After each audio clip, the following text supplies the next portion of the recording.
The following is a Comfortably Zoned Radio Network production.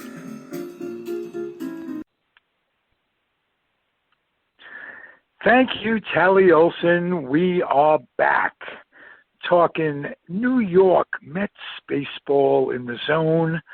I'm Ralph Tyko, Comfortably Zoned Radio Network. The two Mets mavens, original New York Mets fans in 1962, original in 61 because that's when they were formed officially. And we, the three of us, Marty Rose, Robert Cole, went through it from the beginning. What do you remember most, Robert, about being a Met fan? The early on stuff when they were first forming the team. What were your hopes for a 62 season? And we know how they turned out, but how did you feel? Oh, I was very excited to finally get National League baseball back instead of being a fan of the 7 other American League teams other than the Yankees. Now I had a team, to root for again. So nice. Very, very excited. Were you? Did you follow the Dodgers out there, and were you a Dodgers sympathizer, if not a fan? Well, of course, I was a big Brooklyn Dodger fan. Although they moved when I was 10. They moved when I was 10, and yes, I followed the team the first couple of years in Los Angeles, and then each year of the Mets. My fandom for the Dodgers got less and less. Well, there was a 5-year gap. Marty, how did you feel it? Well, there was only as if I didn't know because we're there together. Yeah, there was only the Yankees, so we went to some Yankee games. There was really no way to follow the Dodgers or the Giants, although they tried to do the game recreations. You remember that on the radio? Who was that? Les Kider? Les Kider. Les Kider, yeah. Recreations on the radio off the ticker tape. He'd be looking at the ticker tape, and what was on there. All the ticker tape said, because my dad actually did that job for the AP. He was at the ball game, and he says, Neil grounds to second. That's all it said, or Snyder flies to right, or whatever it is, and that's all it said on the ticker tape. But when Les Kider did it, here comes the pitch, swings, and he makes a noise for the bat. It's a long drive, and it's going deep, and it's going to be. He makes the whole thing out of it, out of 3 words on the ticker tape, and it was actually pretty interesting. It was. Let's put it this way: it was all we had. It's all we had. Yeah. But I stopped rooting for the Dodgers when we couldn't watch them anymore. I mean, what was the point? They were never on. It was completely different back then. And, of course, when the Mets, when it said that the Mets were going to start, it was very exciting.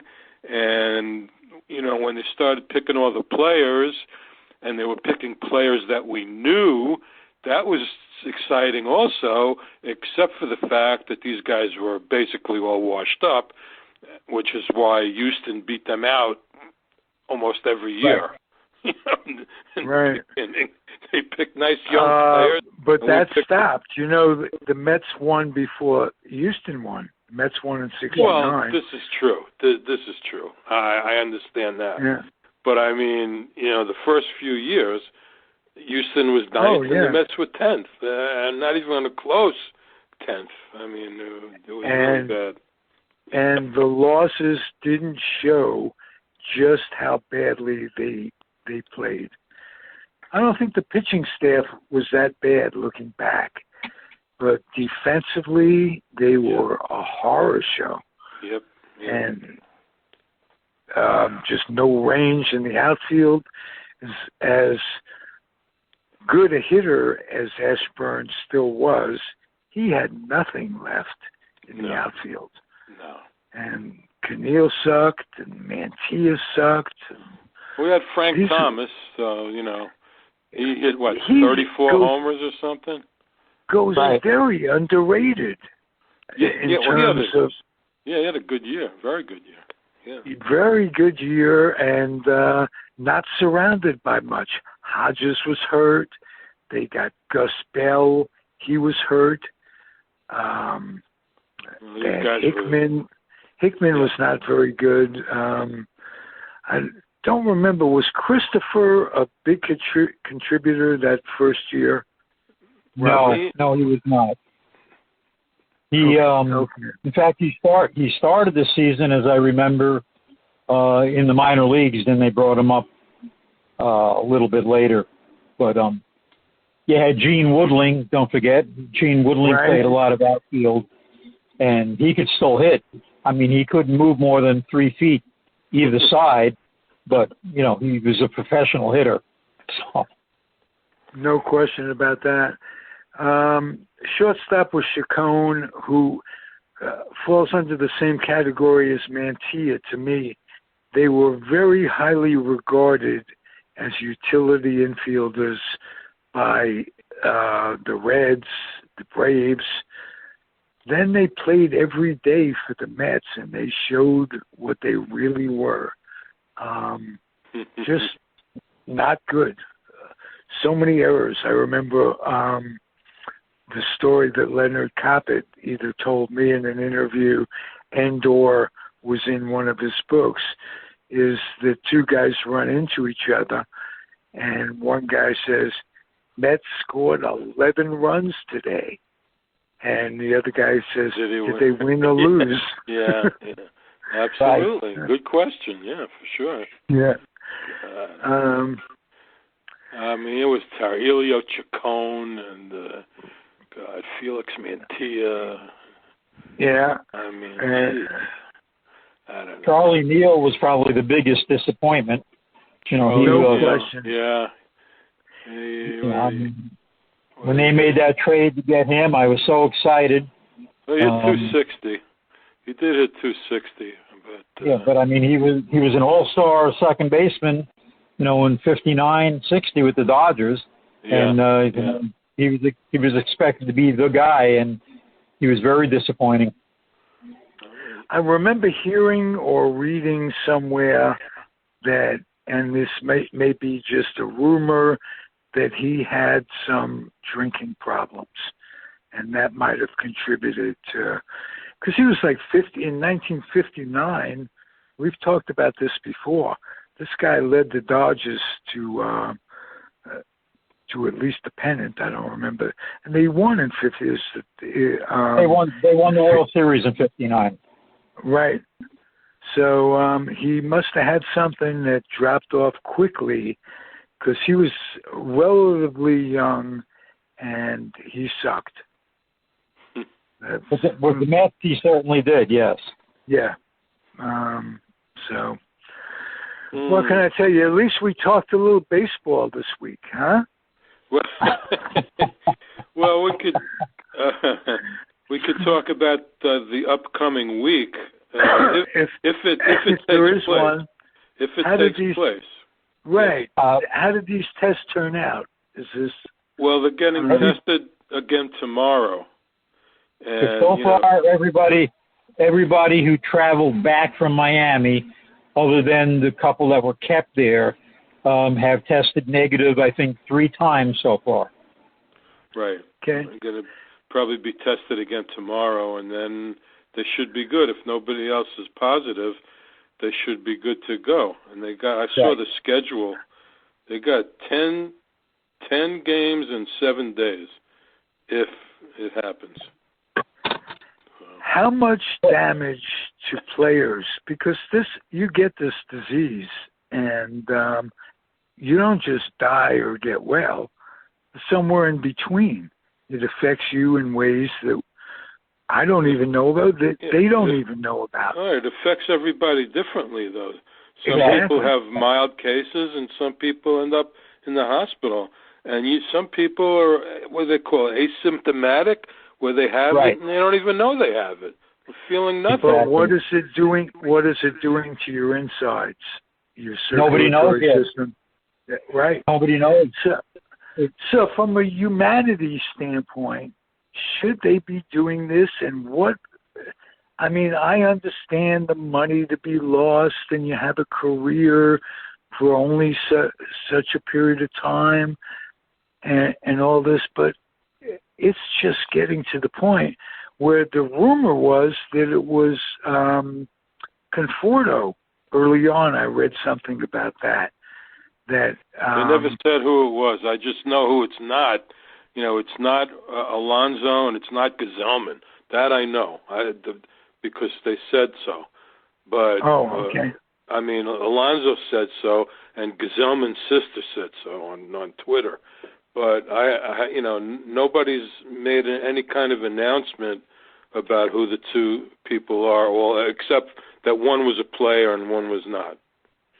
Their privacy. Their privacy is their privacy. I can understand that. And there's some sort of deal where, unless I wouldn't want anyone knowing my personal business, in a sense. Right. But if you're picking a fantasy team, don't pick Freeman, and don't pick whoever it is that comes down with it. I joke about it, but I don't think their careers are being enhanced by all of this. And are they going to be able to catch up the games? There are some teams that are so far behind, they're going to have to play 3 doubleheaders a week. Well, they should. If they have to do that, they should let them increase the number of active players.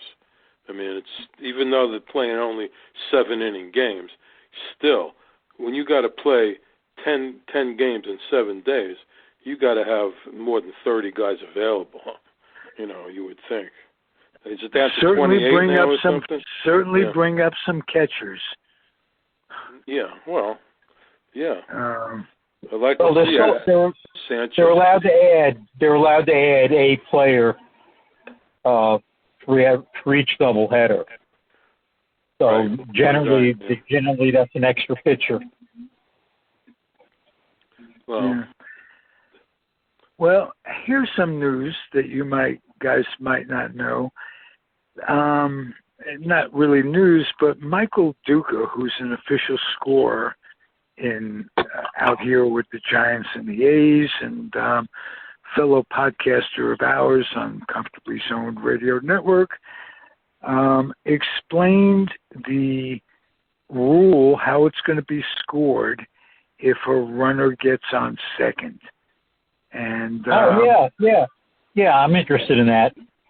I'm going to refer you to a podcast that's up right now on the network. I don't want to take his thunder away, but more than that, I don't fully grasp it. But it does make sense, and how the designated runner is chosen. However it is, the guy that made the last out in the previous inning. Right. So they can score it in a sense that he's on second. The scoring when he makes the last out allows him to come back on second without it screwing up the record books in such a way that it almost makes it palatable. To me, it just does. You don't have to. He gets the credit for the run, but it doesn't go against the pitcher, or it does? Oh yes, I think there's something. It doesn't go. The first runner becomes an unearned run. There you go. It has to be. That's right. Good. Yes. That I did read. Yeah. And that makes it palatable to me from a competition standpoint. Because remember, the team coming up in the bottom half of the inning starts with runner at second as well. Right. So it kind of keeps the tables balanced a little, which is a refreshing thing in baseball, where you're playing on a level playing field. Does that continue in every extra inning if they don't score in the first one? I think so. It does, right? Yeah. Yes. Yeah. Okay. And I don't understand the 7-inning doubleheader rule, since you have all these players available. Why it shouldn't be 9 innings? But that was the rule before teams started, dropping out. Well, it's a good thing with all these backed up doubleheaders. I mean, it's a good thing. Yeah, right. Yes, it is really. Right now. Yeah. The whole idea of it was they were trying to reduce the amount of time that the players are actually on the field, which is why they did the extra inning rule and why they decided to do the 7-inning doubleheaders. And the players signed off on the 7-inning doubleheaders, and for the same reason, for safety and health reasons. Right. Oh, yeah, the union, they can't do anything without the union's consent at this point. Right. So the union signed off on that without any problem, and it actually happened after the season already started. Right. They didn't sign off on that until after the first week of the season. And I guess when they started to see the fact that they were going to have to, have some teams not play for a few days and then have double headers, it made sense. So. Okay. Provided there is a week coming up, how do you see it, guys? Start with you, Marty. Well, it's a good thing that they have Miami first, so they could keep beating up on them. That would be nice. If it does happen, they're playing Tuesday, a doubleheader Wednesday, and then Thursday. So the game where Miami was supposed to be the home team, I guess they'll still be the home team in that game. Yeah. Yes. The same thing for the makeup games with the Yankees. They got a doubleheader Friday, single game Saturday, doubleheader Sunday, and Monday was supposed to be an off day, and that's going to be the sixth game. So, I wish they would have played the Yankees this weekend, because all those guys that are hurt might be back by next weekend. Yankees have a lot of major injuries. Yep. So they could be much stronger by next weekend. Is Judge ever going to be the Judge that everybody was expecting him to be? What do you think, Robert? Probably not, because he appears to be one of those, overly muscular guys that gets hurt a lot. Him and Stanton both can't stay healthy. So, no, I would say no. I mean, he's going to constantly get hurt, I think.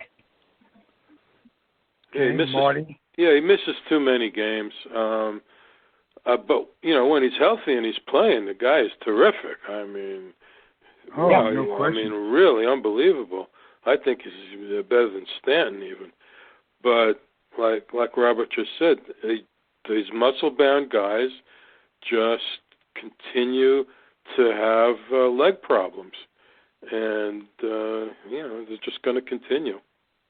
Yeah, and it's very hard, to recover from it. I mean, you don't have a long off season anymore. The off seasons are fairly short, and you don't have that much recovery time anymore. How's the clubhouse? Give an early estimate or assessment of how you think Rojas is doing. Start with you, Martin. Well, wow. Difficult. I don't know. I think it's just difficult to rate him on such a short amount of time, considering all the pitching injuries. I think he's done well as far as the 8 position players. I think he's matched them up pretty well. He's given guys rest, but when the pitching is in such shambles, I don't see how you can really rate the manager that well when he's got to scramble basically every other day to see who the starter is. Good analysis, Robert. Yeah, I think you have to give him a pass for the entire year. You have to remember, he didn't even know he was going to be the manager when spring training was about to start, and you had all that nonsense. Then he's finally trying to get settled in, and then you have, the coronavirus outbreak. Then, he finds out that, he's losing Syndergaard during the regular spring training. Okay. And then all of a sudden now we finally get started and he loses 2 of the guys that he expected to have, Stroman and Cespedes. So, you really have to, and like Marty said, the rest of the pitching staff is in shambles. Matz has just sucked. I mean, got to say it. I was his biggest fan. Long Island kid, good athlete, good hitter, fun to watch. He really is a disappointment.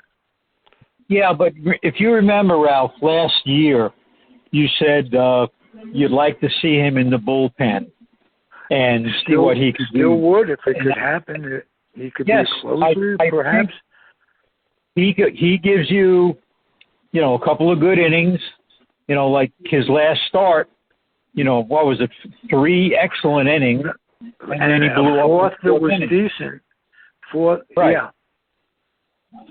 So I would give him a shot in the bullpen. You bring him in for an inning, just tell him to go out and give max effort, not worry about pitching, any more than an inning, and see what happens. I mean, there's a chance there, and there's been precedent. Other players have done it. So is this closer by committee at this point? I think it's closer by the last man standing, to tell you the truth. Yeah. But now, that said, they had 3 pretty good games just before all of this. The bullpen was fine. Familia is still hit or miss. Betanzas, has lost some off his fastball. Marty and I were talking about that. He's no longer the guy that can come in and blow a team away. So, he's still learning how to pitch with diminished fastball, I think. Right. As it stands now, do you feel better than you felt last Sunday about this team? We were tremendously demoralized. Couldn't even do a show last Monday. Really, I didn't think there was anything worth talking about last Monday. Do you feel that now we're talking with a little bit of hope? Do you feel we're not just grasping at straws? Yeah. Well, Marty? You're the realist of the three of us. Well, you're both equally a realist. I'm the Pollyanna guy, thinking, well, maybe they'll get Cespedes back yet. Maybe they'll work something. Well, look, the games against Miami were good. Miami's a diminished team, no question. But they, especially the game where they lost, the DeGrom game, where they lost the lead, but they came back and won the game on the Conforto home run. Yeah. So that that was the next to the last game, and then the last game was canceled. So what they could have had a 4-game sweep possibly. Which earlier in the week I thought was going to be impossible for them to sweep 4 games in Miami. I almost even came out with the famous, if they sweep Miami, I'll kiss your ass in Macy's window. But interesting. Mine on the West Coast. Well, if they beat Miami, I'll kiss every cow's ass in Texas. Yeah, well, I don't say that anymore because somebody actually had to do that. Kiss every cow. I forget who it was. So, and let me ask you this: is there a chance that they can be competitive down the stretch, which is coming up? Maybe clinch a wild card. I don't see why not. Yeah. Sure. Schedule tough. Let's face it, this past week has been a microcosm of our entire existence with the Mets. Okay, since 1962. Little glimmers of hope, followed by deep despair, followed by little glimmers of hope, with the occasional rainbow in 69 and 86, followed by despair, and that's what this last week has been. Right. Marty and I quitting, and then all of a sudden, euphoria for 3 games. So, yeah. Well, after the next 3 games, no more Miami. The rest of the way.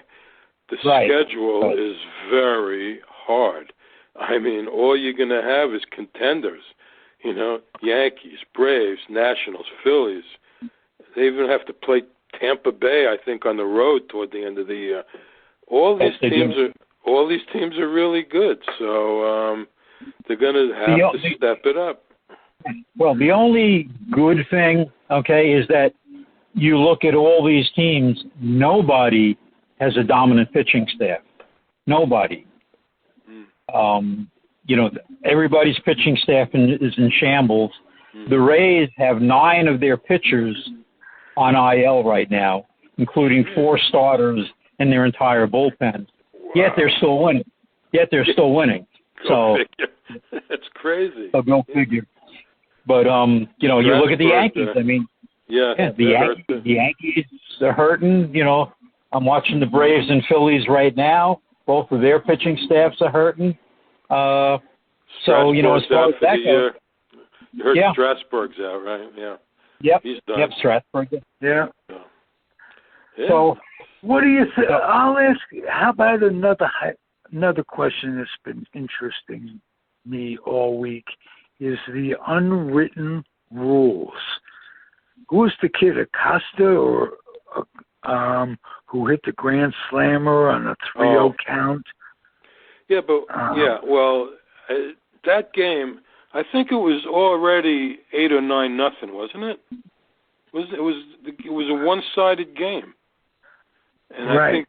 I think that's why there was so much bitching about it. That's why it came up, but it's an interesting subject. That game notwithstanding, what are some of the unwritten rules that shouldn't be there? start with you, Robert. Well, that's one of the unwritten rules, but that doesn't make sense anymore because we've already. Okay, it was a seven-run lead. Okay, and technically, when we were playing ball and stuff like that, anything more than a 10-run lead, okay, you didn't take an extra base, you didn't try to pile on, you didn't steal bases. Okay, those are a couple of the unwritten rules. You don't bunt when there's a no-hitter going, late in the game. That's come up. That has come up. I can't remember specifically, but somebody has bunted to break up a no-hitter. And I think that one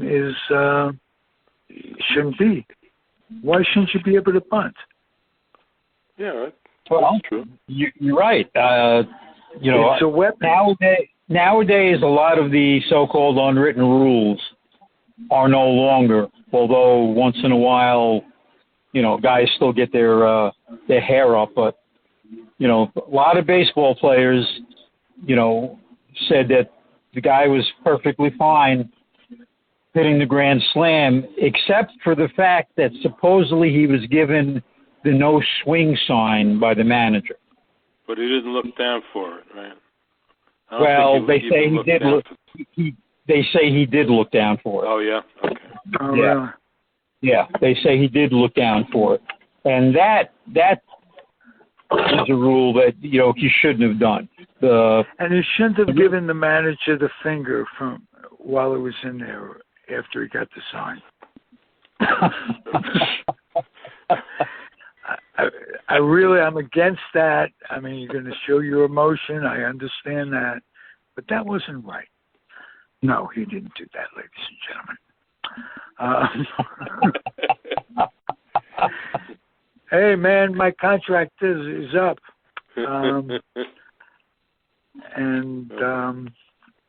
Oh, boy.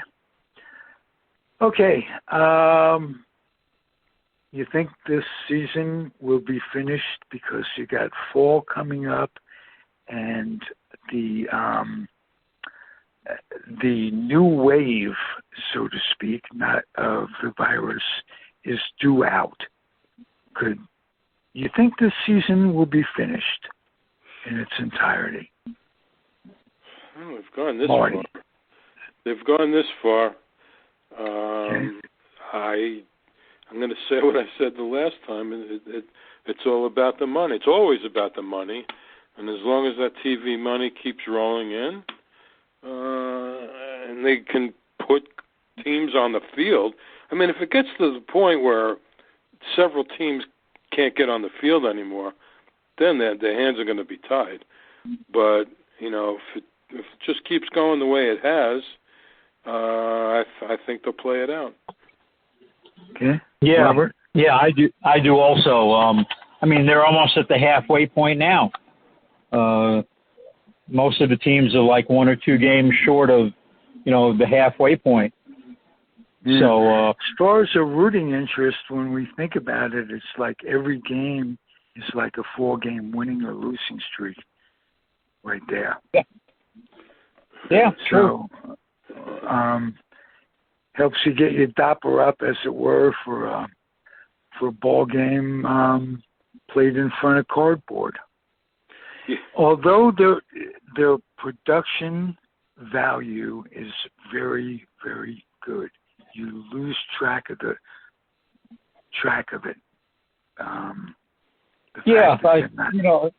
You can almost forget that they're empty stadiums.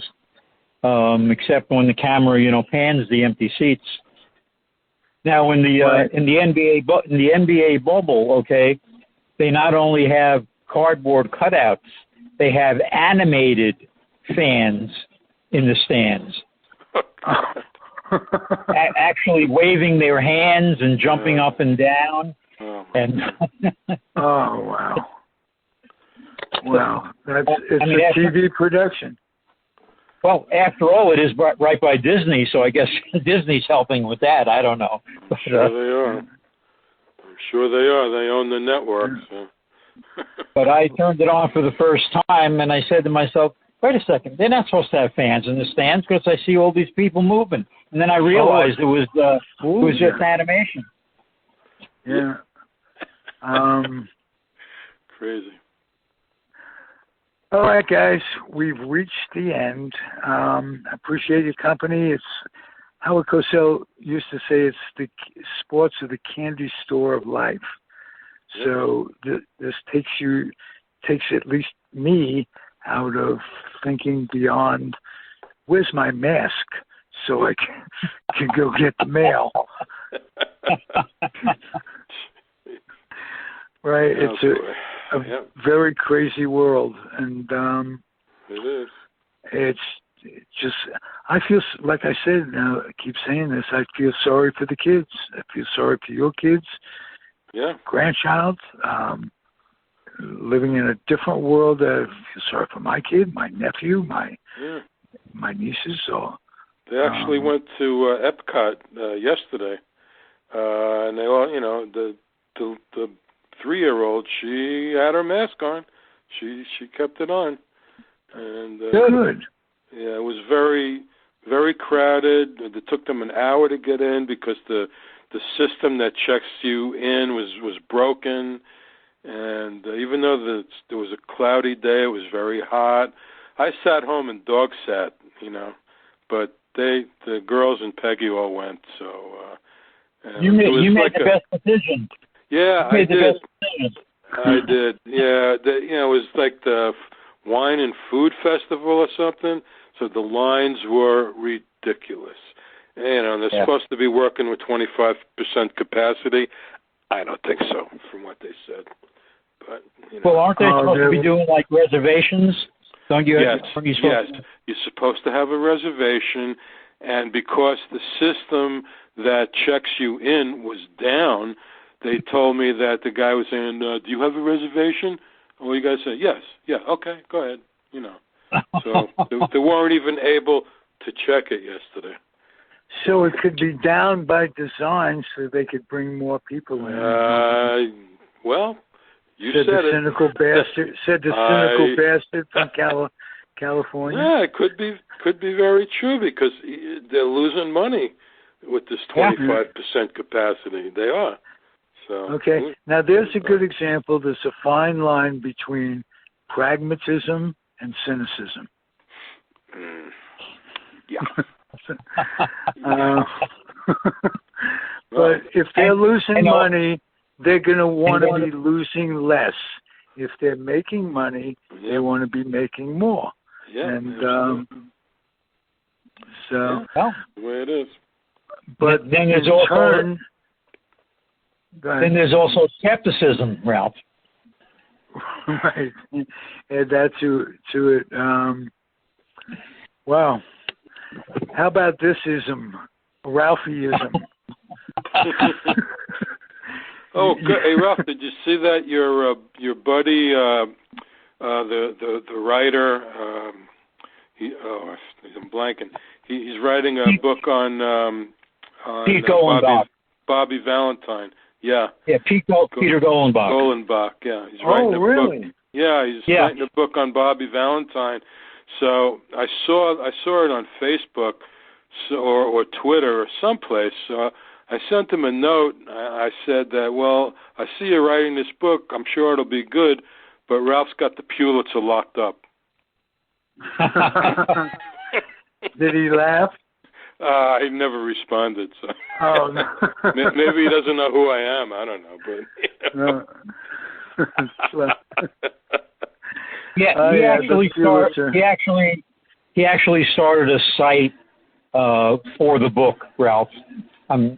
You may have gotten an invitation and haven't seen it yet. He sent out invitations to all his friends. Well, I have a page for my book, and I can't think of what it's named. It's named what are the first few words of my book? I'm blanking. I'm getting old. It's Sunday night. I want to go fight night. Well, here's another chapter to put in your book then.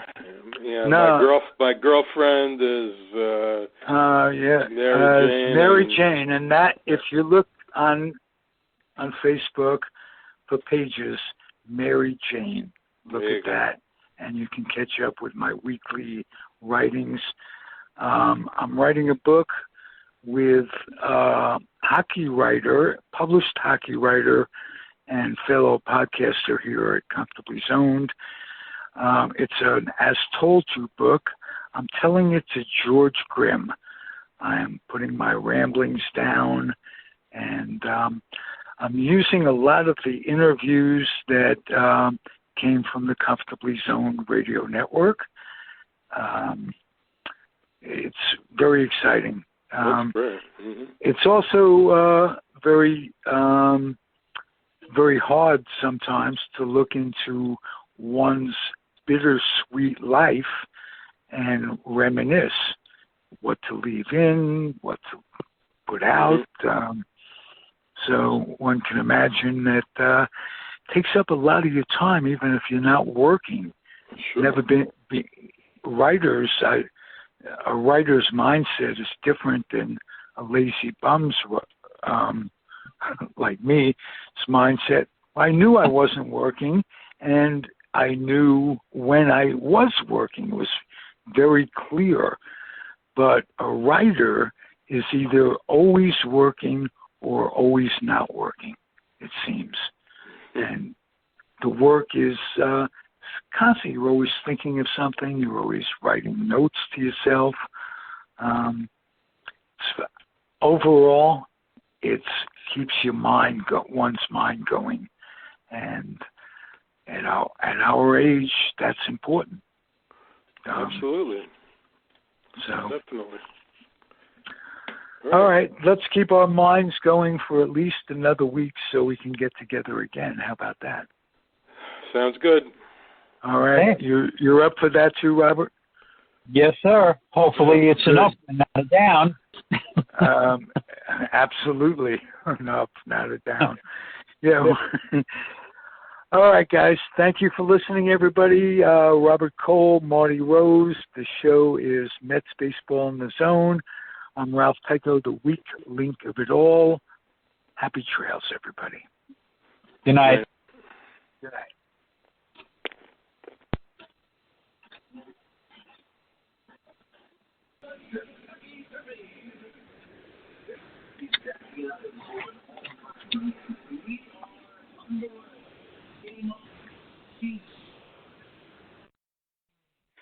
The proceeding has been a Comfortably Zoned network production.